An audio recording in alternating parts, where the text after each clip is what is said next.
guddiga taakulaynta abaaraha ee gobolada galbeedka Soomaaliland oo ay weeliyaan hoggaanka dhaqanka ee gobolada galbeedka Soomaaliland oo habeenkii xalay tolyahay isugu yimid gudaha magaalada Boorama ayaa waxay baaq u direen dadweynaha gobolada galbeedka Soomaaliland inay ka qayb qaataan abaarta baasan ee ka jirta gobolada bariga Soomaaliland ugu horeyn waa kuwan guddida iyo salaadiinta dhaqanka oo halkaasi ka hadlay hadlaanu nahay madax dhaqameedkii gobolada galbeedka Soomaaliland haddii aanu nahay waxaanu halkan uga baaqanaa oo aanu baaqan qayladhaanta ah aan u diranaa dhammaanba dadweynaha gobolada galbeedka Soomaaliland oo aanu leenahay abaartaa maanta ka dhacday gobolada bariga in laga hawlgalo oo loo gurmado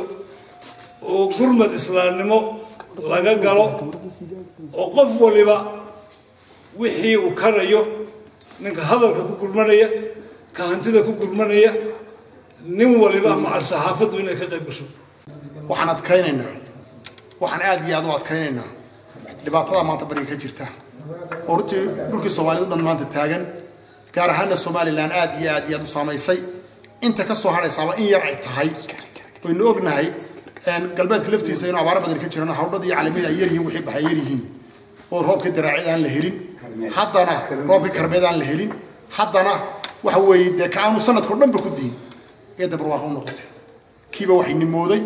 waxaan aad iyo aad saado shoro sheegan ugu baaqaynaa dadka ka doolqaadka ee ka yimid bari ee madaxiisa dilo ku soo dhow yahay ee magaraysa garbahaad madaxa u galiyay ee magaa soo gaaray ee halka magaraysa ay وقوي كوريدي مدحيس ومريو مقريس هاي رقو مريو وقلبه الصعود ضبنايو وحوي دمانتو ماشي دونا بها جوغاني وحوي ددك ay ku soo dool qaadeen ee abaartu u keentayo garabkaaga dabci dhulka haysata dabci hantidaada dabci codkaaga dabci hugaad haysata dabci baan leenahay hoos ugu dhig oo u dabci oo si dhiribsanaana oo magaraysayo walaalnimo ah ugu soo dhaweey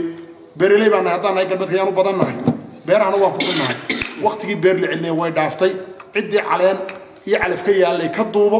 cidayna ka dubnayna faraha ka qaad waxa weeyaan taa duubtayna waa tuu la gula leeyahay weeyi waxaan filaynaa runtii saa inagu naqaanay inaad soo dhaweyntiinii iyo wanaagii inagu yaqaanay aad qabataan mar yaan haday biyo tahay iyo haday baa tahay dadka abaartu soo hayaamisay in ninba wuxuu u qaban karaa rag iyo dumar dhalinyaro waayeen beeraley iyo hadirada ku buur joog beeraha laftooda qaar buuraha jooga waxa jira dhul kule xaable waxaan leenahay cid waliba halkay joogto u diyaar garowda dadka siday abaaruhu soo wadaan wax loo tari lahaa dhammaan dadkaanay gobolada galbeedka u dhashay waxaan leenahay aad iyo aad baad abaartii hore uga qayb qaadateen aad iyo aad baan inagu mahadnaqaynaa maantana abaalkii la inagu lahaan iska celinne war hal waxa la